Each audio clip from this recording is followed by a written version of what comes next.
Hello, everyone. Welcome to Financial Views with Local Brews, Episode 1. My guests today are founders and owners of Primeval Brewing in Noblesville, Indiana, Nathan Compton and Tim Palmer. We talk origins, successes, failures, and future plans they have for the brewery, as well as share a lot of fun stories from their journey along the way. I hope you enjoy it. So without further ado, Episode 1, Financial Views with Local Brews.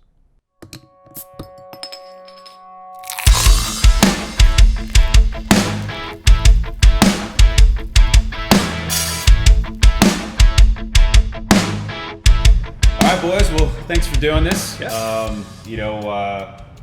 Primeval's been my neighborhood spot since you guys opened, so really excited for you guys to be Episode 1 of Financial Views with Local Brews, and so we really appreciate you doing this, my man. So, cheers. All right, cheers. Thank you. Now, one of my favorite jump-off points to any conversation is obviously you guys have had an interest in beer in a long time, but for those that may be unfamiliar with Primeval, how'd you guys get started? What are kind of the origins of how Primeval came about? Sure. Well, I think it really started with us getting into homebrewing as a hobby. I got into it probably 12 to 14 years ago. I lose track at this point. Tim got into it shortly after that. That's where we met. Started brewing beer together. Homebrewing is essentially the same thing that we do here. You're making beer, you're crafting recipes, you're going through the process. You're just doing 5 to 10 gallons at a time, as opposed to a couple hundred gallons. So that's where. We were Nate was part of a homebrew club called Foam Blowers of Indiana, FBI for short, and when I got into it, I was recommended by our local homebrew shop. Hey, I should join the club. So I contacted, sent a request in, and that's how this all started. So perfect. Well, how about the name Primeval? Where did that come about? How did you guys come to pick the name? And obviously the logo you guys got is pretty incredible. So the idea behind the name Primeval, where'd that come from? Well, first of all, let me start off. I always tell people, trying to name a brewery is kind of like trying to name your first child without using any other child's name that's ever been used.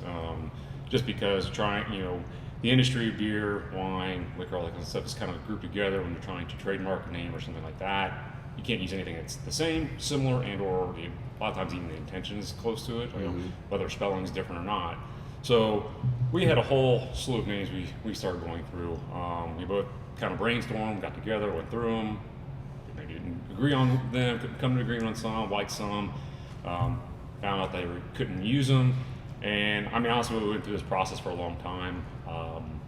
And then we were just kind of sitting down one day, and the name Primeval got kind of thrown out. And it kind of just started sticking from there. The kind of sort of theme kind of, as far as the logo kind of got put into this as well. Sketched up a little rendition of what this might look like, and then kind of went through this design process with a group, an online group, and this is how it came out. Perfect. Yeah, this was actually designed and the logo we get a lot of compliments on it. The logo is pretty great. This was actually designed by a woman in the Philippines. It's a site called 99 Designs. It's basically a crowdsourcing type of thing. So we had the name. We had some guidelines like we can kind of envision something with a dinosaur of some sort with a beer barrel type of thing, and you throw that out there and you see what people come up with. Fantastic. Creativity is kind of a hallmark of kind of the craft brew industry, and I think that's exemplified in kind of the names of all the different beers. How'd you guys come up with some of the names of some of the selections that you have here at Primeval? I love Welcome to Hell's. It's a fantastic beer, but you got a lot of fun names around your beers. How did you design those and come up with those?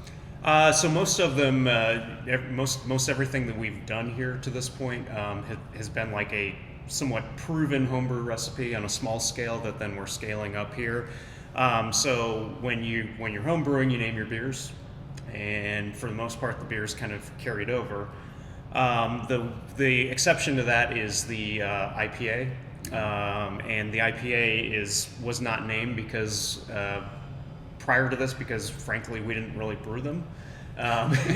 We get and we get a rep from some people maybe that like we're anti-IPA, which is actually not true. We like IPAs. We just think there's a wonderful world of beer styles out there, and people should try things other than IPAs. It's okay to drink a few different things, but we weren't big IPA brewers as home brewers. And so we had to, like, when we got into business, it's like, okay, well, we got to have an IPA. Well, so we came up with the recipe, we got the beer going, and then it's like, well, what do we name it? Well, when we started developing this space, it was an art gallery. There was drywall up all over the place. And so we wanted to demo all that out and get back to the old brick and this kind of old world feel here. And when we did that, we uncovered the Maxwell sign. No. Maxwell is come to find out, it was a motor car company in Indiana in the early 1900s. And based on research that the owner of our building did around, like, I think 1912, 1914, somewhere in there, the spot that we're in was a showroom for Maxwell motor cars. So, oh wow, we thought, the sign was touched up, and we kind of incorporated that into the design here. And we also thought, well, we should probably name a beer Maxwell. And the one beer that didn't really have a predetermined name was the IPA, and so that's why Maxwell IPA is called what it is. Fantastic. Well, Noblesville is kind of this downtown area. It's got kind of a unique aesthetic to it. It's kind of looks, kind of like old world. What made you want to select Noblesville for this location? I mean, you probably looked at various other places, but what made you select Noblesville specifically? Well, with Nathan and I brewing what I would call old world style beers. In a sense, traditional styles. It kind of goes with the theme of everything, right? We want to kind of expose people to these because there are a lot of IPAs, and like I said, nothing against them, but we want to expose these old world styles to people as well. We also like that traditional feel. Hence, of course, before COVID, our tap room looked like a beer hall, right? We had long wooden tables lined up, so I had this communal seating, and with the downtown area of Noblesville being this kind of older feel, they haven't, trying to bring it up to a modern day age, and they kind of left the aesthetics like you said. We just felt it was a good fit, and this was actually where we started looking at when we were looking for a location in the beginning. Of course, there just wasn't anything available, so we started journeying around the city trying to find something, and probably a little over a year maybe, we went through this whole searching around and couldn't find anything that we really just felt stuck with us. And then two locations came available here in Noblesville, this one and the one on the corner where Grindstone is. Right. So we looked at both of them, and this one ended up working out perfect for us.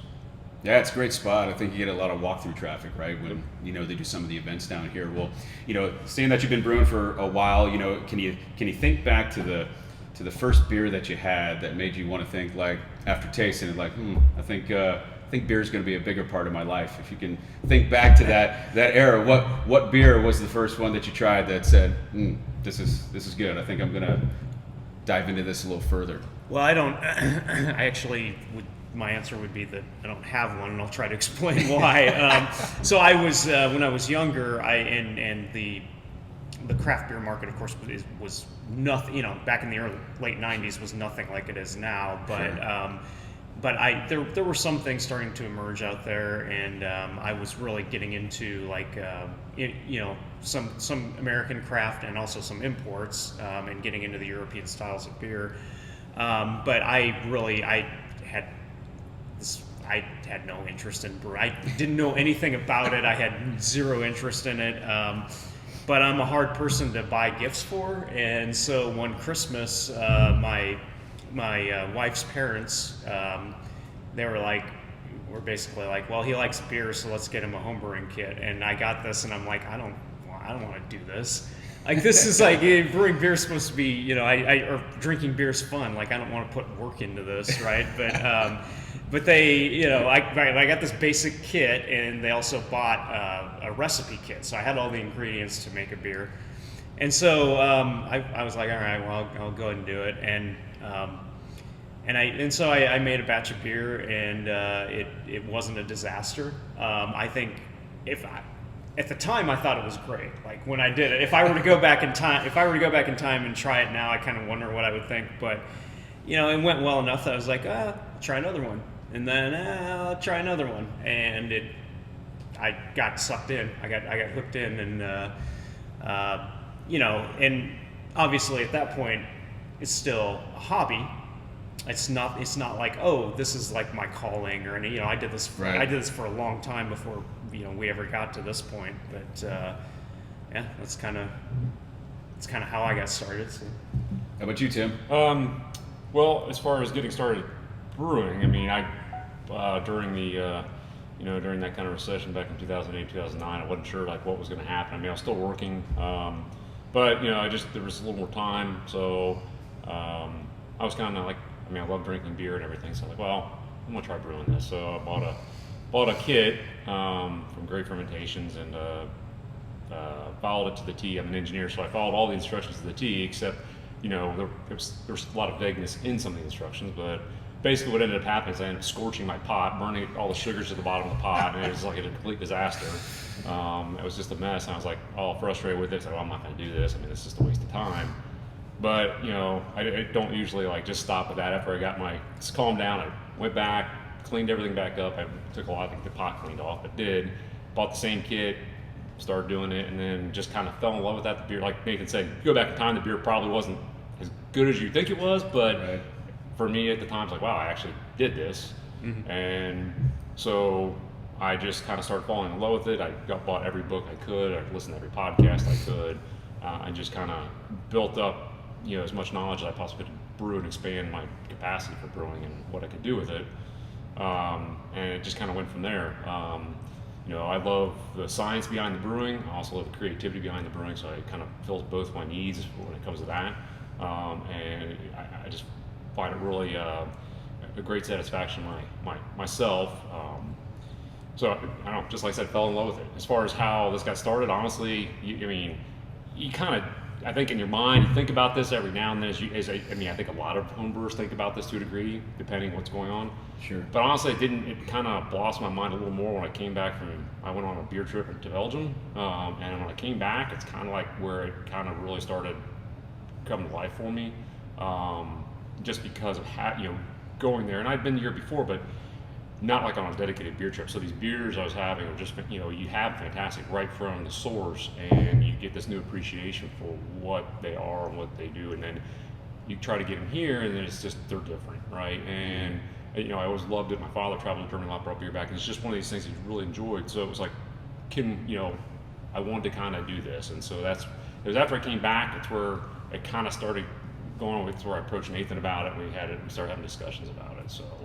Fantastic. I mean, you mentioned Belgium. I mean, that kind of leads me into my next question, is that as you guys are building up Primeval here and getting things off the ground and hope to expand and grow, is there any national breweries that inspire you specifically? And if so, why?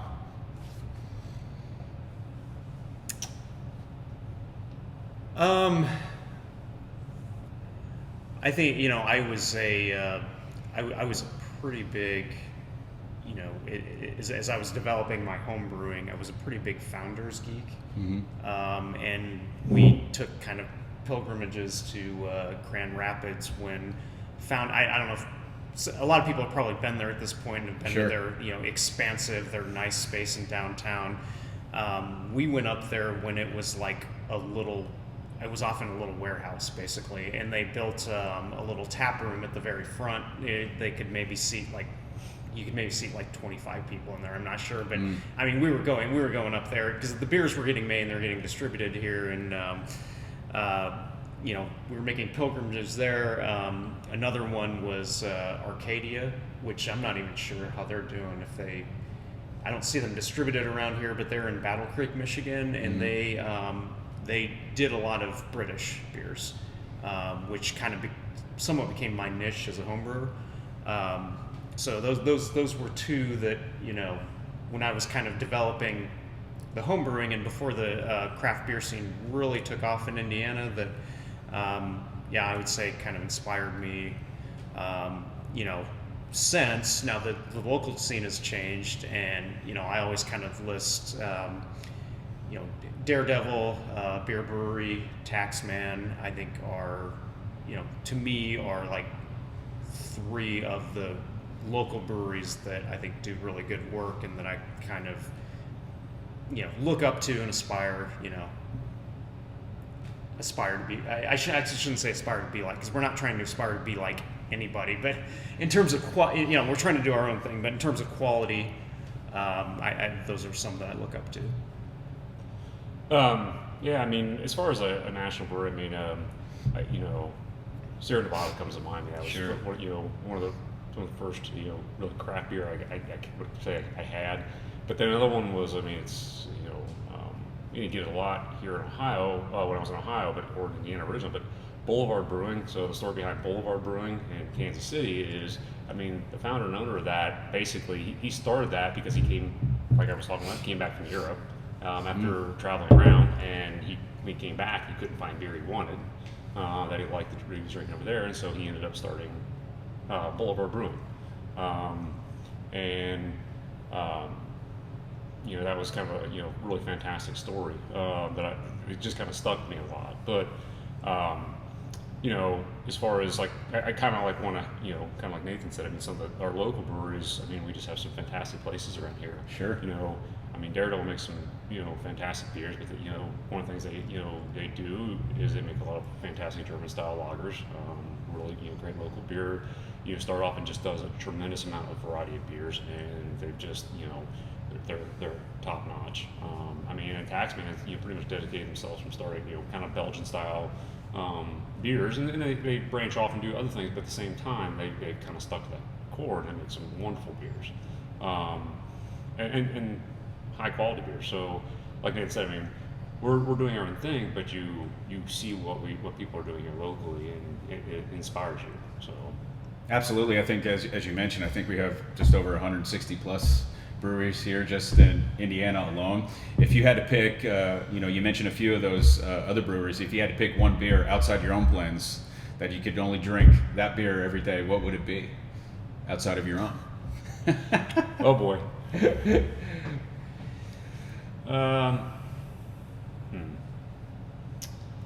That's hard. That's like that's kind of a hard question because I get asked this question like people come in here all the time and say, well, what's your favorite beer in your lineup? And it's like, honestly, I don't have a favorite beer. It's whatever, it's what I'm in the mood to drink. If I'm going to drink several beers, maybe all day long, or if I'm just going to drink several beers at a point, I mean, I might drink the cream ale or the Helles, right? Or potentially even the round beer. It's a little darker, and maltier, but the other beers I might drink. If I want, something a little more bite, I might go for the IPA.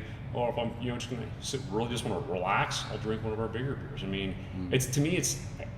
so I'm not trying to deflect the question, but I'll have to say that it really, to me, is about whatever mood I'm in for drinking, right? I could say I like this beer from Taxman, or this beer from Pax Burnham up in Lapel, or something. But I love all these beers. It's just that depends what I want, and I'm in the mood to drink, which is why we like to try to offer a different selection, because people aren't always in the mood to drink an IPA, right? Mm-hmm. And like I said, nothing against it. It's just that people like variety, I think. Sure. Yeah, if I'm, and I think there's you can parse that question two different ways. Like, what's going to be your go-to if you're looking for a special beer, and then like, you kind of use the term, well, everyday beer. Well, like what I've found here, and I'm kind of deflecting because I'm bringing it back to our beer, I know, but like, what do I drink the most of just on a daily basis as I'm working, as I'm hanging out here? It's kind of become our cream ale. Well, would I ever go around going like cream ale's my favorite style of beer, or like it's some special thing? No. Right. But it's just a light, refreshing thing. Is like as an everyday beer. There's I'm blanking on the brewery name at the moment, but like for me, a special beer that when I can find it is there's like it's called like Barista Quad. It's from a Belgian brewery. It's basically it's a Belgian quad with coffee with like coffee and chocolate. That's just fantastic.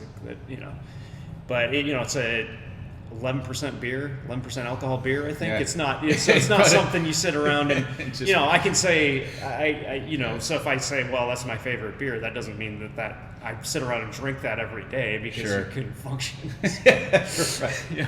Gotcha. Well, in my day job as an advisor, I try to educate, guide, and counsel folks that there's challenges to building wealth, and we predominantly focus on specifically 4 challenges. One is in particular just getting people organized. As you guys look to craft, what is your next great beer, or what you plan to have on the tap next? What are some of the challenges that you face in creating something from scratch that you hope will be appealing to the masses, right? Yeah, and it's in a way you kind of nailed it, just in the way that you phrased the question. Is it's trying to figure out what trying to balance what you want to do with what people will respond to, because we are still a business. So I can go back to the IPA, and we have this little story about how when we first drafted our business plan, we're doing all these European beers, which is still our focus, and we're not doing an IPA. We're going to be different, but we're not doing an IPA. And we're talking to different people in the industry just to get different insights on a variety of things as we're trying to get started here. And we would tell people that who were in business, and they would just laugh at us. What do you want to go out of business? You're not gonna like in the current climate, you think you can just not brew an IPA? So we went, well, we better brew an IPA. And with our seasonal taps, we've got the Rauch beer, which is a smoked German lager, as part of our core, and that's a challenging thing to sell to people. And also in some of the seasonals that we've done, it's we have these beers that we love personally that we've brewed, and we roll some of these things out, and they're a little unusual, and they haven't always sold well. So we're figuring it out. I think but you got to just try some things, and I think, but at the same time, then you hit some things that maybe don't fall in conventionally. I think the Titus, which is it's a Weizenbock, which is not a very common style to start with. Ours is a pale version, which is even less common. But that actually, we've put that on tap a few different times as a seasonal, and that's actually gone over pretty well. So. Very good. One of the when I speak with a lot of business owners, and obviously failure is a part of business in some ways to grow and expand. As it relates to beer, what's a fun story around something that you were tinkering with, maybe a new flavor, maybe adding in a citrus that you thought would come out great, that ultimately just came out dead on arrival and was just failure, and then you brought you back to the drawing board? What's a fun story around something that you tinkered with that ultimately came up short? Well, I can think of kind of 2 things, but one's kind of maybe something we think with never went right, but then the other thing was I think something that turned out really well for us. First one, and not necessarily here per se, but when we were developing the IPA recipe, like Nathan said, we didn't brew a lot of IPAs.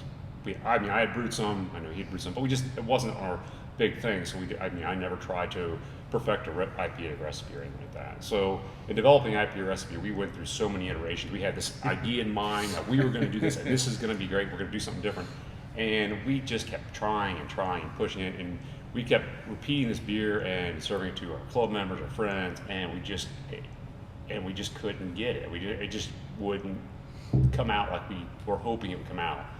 And in the end, we finally just let's just kind of, scrap this to a degree and start over with a recipe. And so Nathan pulled a kind of a recipe out that wasn't really an IPA, but was more of kind of like a hoppy wheat, and we took that base and transformed it, and that, with the idea of what we were looking at, and that turned into Maxwell. So yeah, I don't know how many iterations we went through this IPA. It's crazy. But he would brew it, I would brew it, we would go back and forth.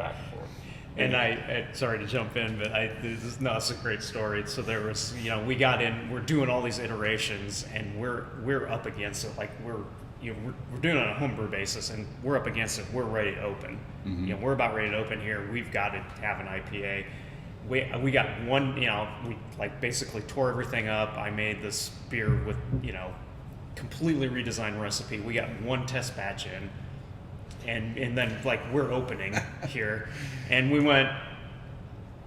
It's better than anything we've done before. So like that basically became the recipe, and it's been our best-selling beer. I mean, it's an IPA, but I think it's actually we just kegged a fresh batch of it yesterday, and I took some home last night, and was like, this turned out to be a pretty good beer. But yeah, there you go. Right, pressure. Yeah, pressure. It worked out. Pressure works out, and. Well, what you guys got, pressure produces diamonds, right? So real quick, the other side of that story was the kind of the flip side, which is a good thing. Our first batch that we ever brewed in the system was kind of a calibration batch, and so we were just trying to figure out what are we going to brew, so forth. So I had a cream ale recipe that I made as a home brewer, over and over. It was a beer I would always make for friends that just didn't get into craft beer, and full movement. They just kind of drinking Coors, Bud Light, Miller, things like that. Yeah. So I'd always have that on for them, and so we decided let's just do this. That'll be our kind of calibration batch. Don't matter if we throw it away, no big deal. Never intended to have this thing on. Well, we brewed this first batch, and it came out well, and we're like, well, this is pretty good.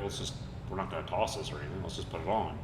Well, it actually sold really well, so it's actually up in our top 4 beers, top selling beers. So it's we never intended to have 5 kind of mainstays, but we have. We pretend to have 5, but now we have 6 in a sense, right? Because that one became one of our mainstays. Is that the lazy days? The lazy days. It's lazy days, yeah. And that's where you balance, what you want to do. Not that we don't want to do that, but not where you want to do versus, seeing what your customers want. Sure. We put it on. It was part of our first seasonal. The lazy days was part of our first seasonal batch of beers that we released, and then we looked at how it sold, and we went, "Whoa, we can't just get rid of this." Right. So we actually, we meant to have 5 core beers, and then it became 6, and Lazy Days was the 6th. And I think it's kind of funny because he mentioned that, he really likes drinking the Lazy Days, and when he wasn't a real big fan of cream ales or things like that, and it just wasn't going to be his thing, and it turned out that he really enjoys his beer now. Yeah. Yeah, to be honest, I mean, that's my second favorite, and I didn't really have too much experience with cream as well, and then I came in here at the recommendation of one of my friends, and I was like, this is fantastic. So that's fun how one story leads to another that can manifest itself. Well, what do you guys have on tap for 2021? Any new blends you're tinkering with? I know you did the coffee style with the coffee company across the street. You guys looking to bring that out, and what other things can we expect from Primeval in 2021? Well, we do have we have the oatmeal style coming back, as well as we're going to make a bigger portion of that with the coffee from across the street. So that's in process and be released shortly.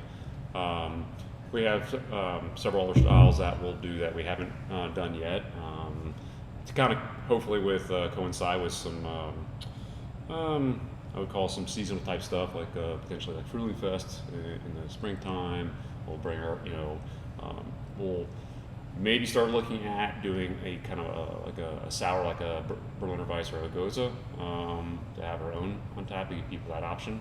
Right. So those are a couple. Well, there are others as well. Some other blends of core beers with other stuff. So we'll look at that as well. Fantastic.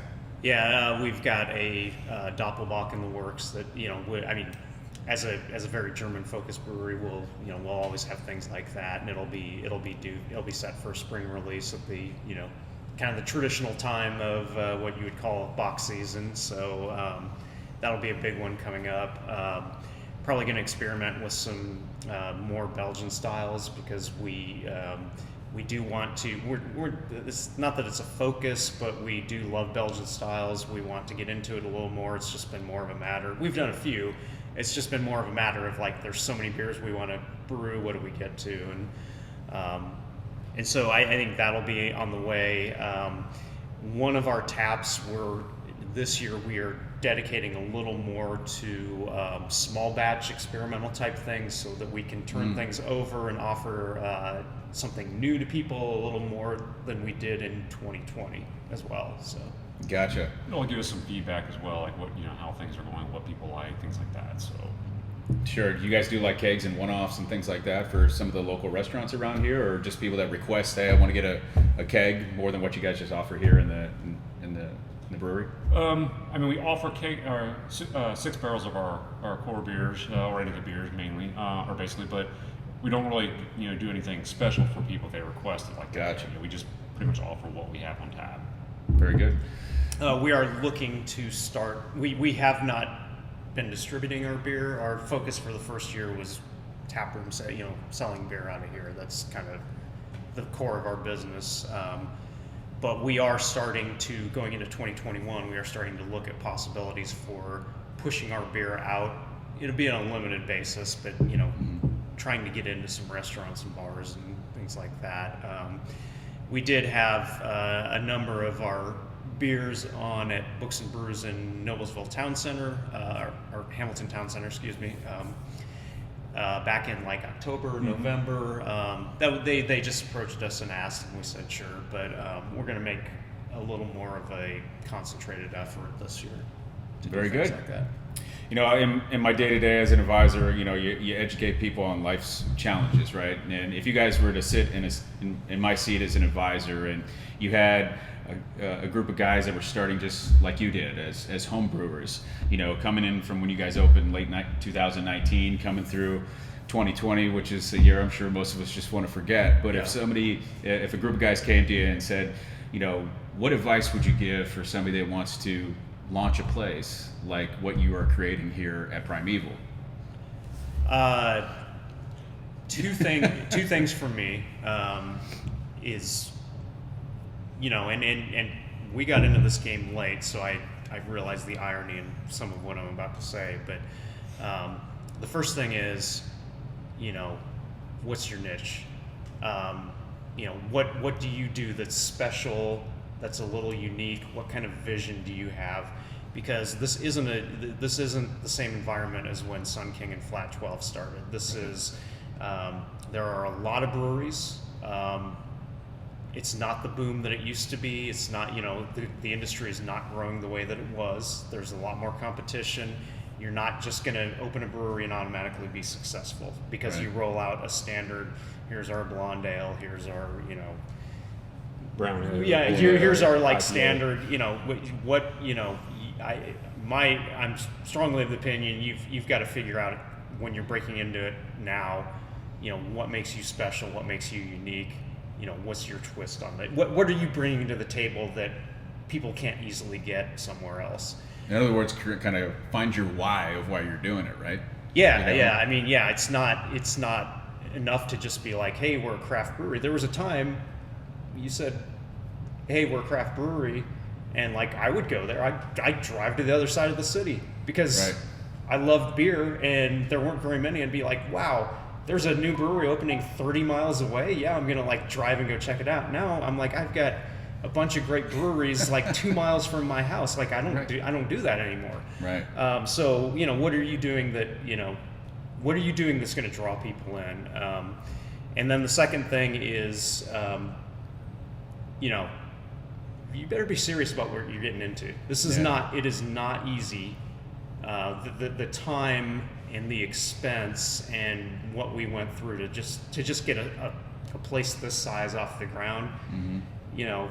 Don't go into this going like, I'm gonna open a brewery because it'll be fun. This is not easy to get something like this off the ground. So you better be prepared for that, mm-hmm. and you better be pretty committed to what you're doing. Yeah. Yeah, I mean, I completely agree with what Nathan said, and I think, first of all, reiterating the whole point of, like you said, when he said the whole why you're doing this and what it's going to be. To me, one of the things with this and why we, this kind of goes along with what the feel of our tap room is, or was before COVID too, is having this kind of communal feel. It's to me about sometimes drinking beer is more about the experience. A lot of times, I can tell you so many times how with friends, family, or just whatever the experience. I've met people. I may not even remember the beer I was drinking, but I can tell you about the stories of when I was drinking the beer and who I met and what I was talking about and things like that, because it was that beer, those beers brought us together. So, creating that experience for people is partially, of that why, right? I mean, that niche is not just about the beer necessarily. It's also, you want to have good beer, but it's about the experience you're creating with that beer. So that's the other thing, and I can't reiterate enough that, a lot of people get into the brewing thing. Well, I'm just going to brew beer. I'm just going to brew beer. That's all they're going to do. They're dedicated to brewing beer. Especially if you're opening your own business. I mean, if you're just a brewer, maybe that's one thing. You're just going to brew the beer. But when you're opening the brewery, you're opening your own brewery. I mean, there's more. You are going to spend a lot of hours doing stuff that has nothing to do with brewing, right? And honestly, that's where we spend most of our time. It's not brewing. Just what you gave this morning. I'm scrubbing the floor. Doesn't mean I had nothing to do with brewing. I'm just cleaning the floor because it's got to be done, right? I mean, these are just things that have to happen that you have to do. You're going to spend early mornings, late nights doing this stuff, and so just don't be delusional about that. Go into this with the with understanding that you're going to do these things. If it's a little less, then bonus for you. But go into this thing with expecting that it's going to be a lot of work, hours, time. So. That's fantastic. You guys have a fantastic quote on your website, and I wrote it down this morning because I wanted to not mess this quote up because I think it's a fantastic quote. It says, "I prefer to be a dreamer among the humblest, with visions to be realized, than lord among those without dreams or desires." That quote's by Khalil Gibran. What does that quote mean to you? Yeah,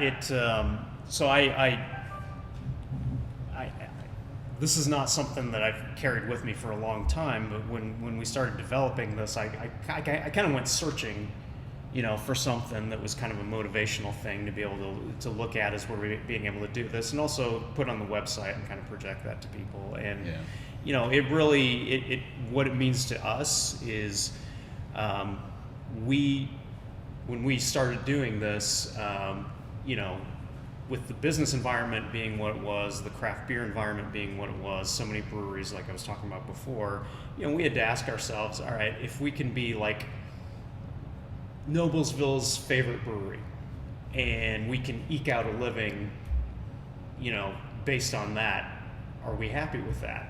And you have to ask those questions now, and we said yeah.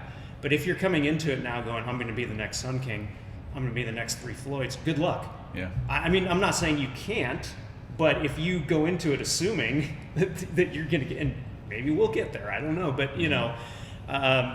so what the quote means to me is, I would rather have something that may be looked at as meager, small, not some big empire, but I made this, I'm proud of this, rather than being a part in a bigger machine somewhere else.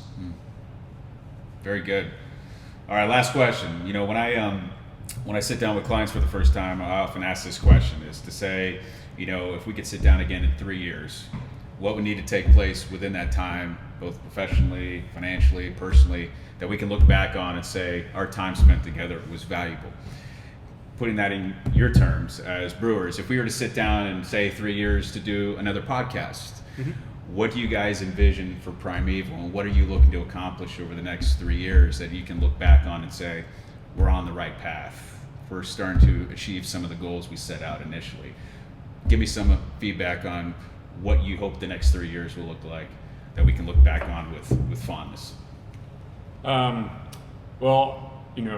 Taking current things into consideration, I hope we're still not in this pandemic and it's going on and dragging on, keeping everybody kind of subdued a little bit. But kind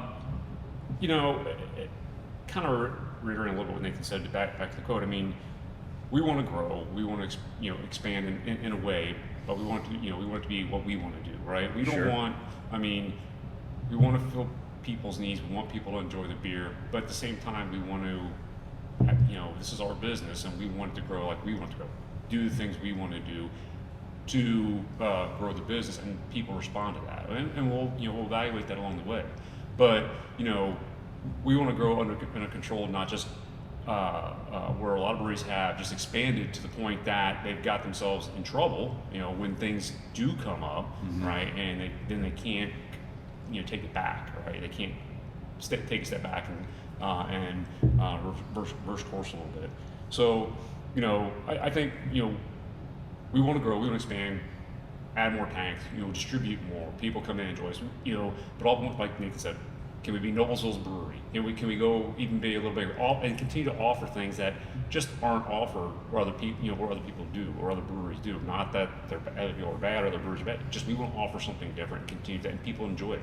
Go back to the communal feel where you just don't feel like you're sitting at a table where everybody can come and enjoy it. Sit down and meet a new friend, and kind of grow in a little bit, business-wise, but a little bit organically as well with the community. Fantastic. Yeah, I think the number one goal, really for us still is small and very local. We want people to say this is the best brewery in Noblesville. I'd like people to say this is the best brewery in Hamilton County. I'd like people to say this is the best brewery in the Indy area, the state, blah blah blah. But that's getting a little more. There's a lot of other players when you start getting into that. So we're gonna focus small, and we're gonna kind of do our thing, and do something that we think is a little unique and that we can be proud of, and we're gonna evaluate options from there.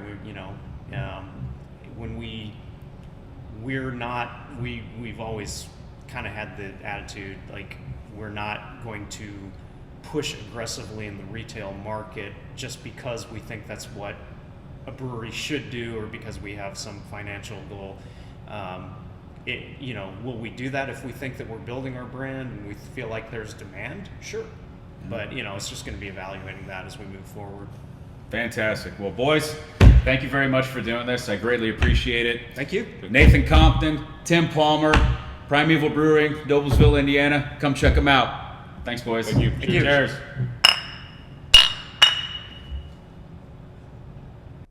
Well, that's it for episode 1. I hope you had as much fun listening as I did speaking with both Tim and Nathan. If you're in the Noblesville, Indiana area, I encourage you to go check them out for a beer or visit them at their website, primevalbrewing.com. For the latest on Financial Views with Local Brews, please check out our website at financialviewswithlocalbrews.com, and follow us on all of our social media platforms, including Instagram, Facebook, Twitter, where you can like and subscribe to future content and see who's on tap for future episodes. Thank you for your support. I look forward to seeing you for our next episodes in the future. And as always, cheers. The next round's on me. Bye, everyone.